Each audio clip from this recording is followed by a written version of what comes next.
నమస్కారం మాస్టర్. నేను డాక్టర్ చెల్లా కృష్ణవీర్ అభిషేక్.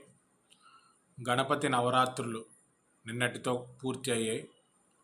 సో గణపతిని ఎంతో ప్రేమగా అందరూ పూజించుకున్నారు. కానీ చాలామంది సముద్రంలో విసిరివేయడం, నదిలో విసిరివేయడం, చెరువులో విసిరివేయడం ఆ విగ్రహాలని ఎంతో ప్రేమతో నిమజ్జనం చేయాలి. అంటే ఆకారం నుంచి నిరాకారంలోకి వెళ్తున్నాము అనేది మనం గుర్తుపెట్టుకోవాలి. ఏంటి ఇసిరేయడం అసలు?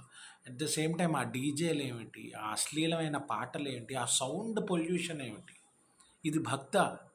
నిజంగా మనం భక్తికి గేయాలు, ప్రేమ గీతలు పెట్టుకుని, అంటే దేవుడి మీద ఉన్న ప్రేమ గీతల్ని మనం పెట్టుకొని దానికి మనం డ్యాన్స్ చేయొచ్చు.